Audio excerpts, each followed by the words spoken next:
Hey friends, man, do I miss you so much. I just wanted to take a few minutes to share with you a couple things that have been on my mind during all of this quarantine. The first thing is this whole keeping up with our emotions.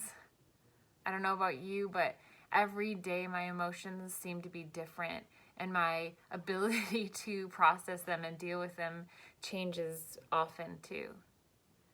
And what I'm learning is that God is not afraid of our emotions, that He is able to carry the weight of it all.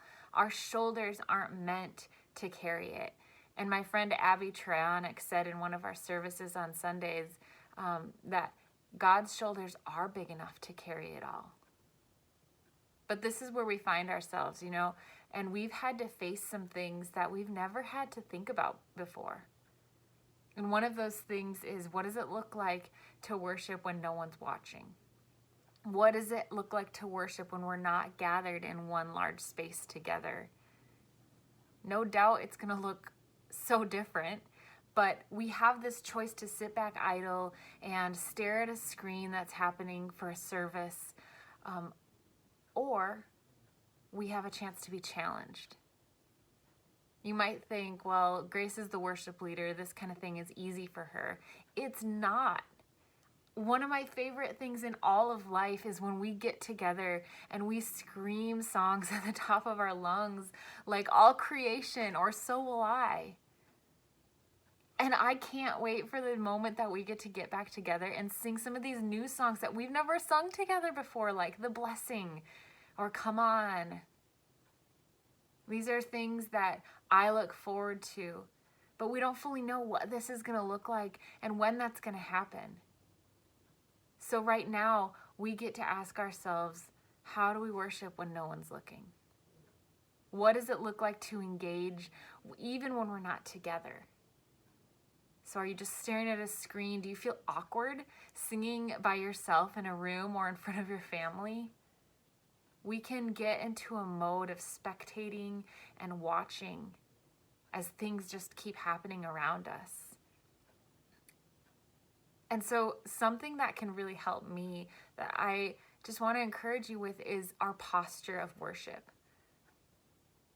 It might look like being on your knees, or it might look like standing up and moving around a little bit, or it might just simply look like leaning forward and opening your hands.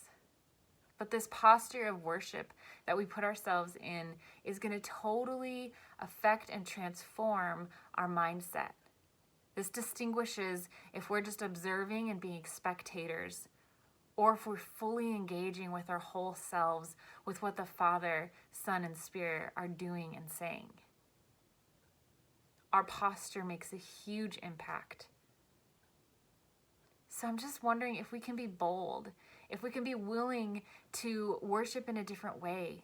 Worship in ways where fathers and mothers, you're not afraid to let your kids know that singing at the top of your lungs doesn't have to sound good. But it's this example of giving our whole selves in worship and submission to God. And also just remembering that worship is not just singing. That worship is just bringing ourselves and seeing and listening to what the Father is doing and responding and saying yes to what He's doing. This is all weird to me too. Like, I don't know what tomorrow is going to bring. I don't know what I'm going to feel tomorrow. So I'm wondering if you'll join me in letting this time challenge us. That you'll join me in letting it change the way that we think about worship. The last thing I want to do is to have us get back together someday and just go back to our normal ways of doing things and singing and being together without having been changed at all through any of this. So would you let yourself be challenged? Would you join me in just thinking of what it looks like to worship when no one's watching you? I miss you so much, and I can't wait to be with you again. Love you all.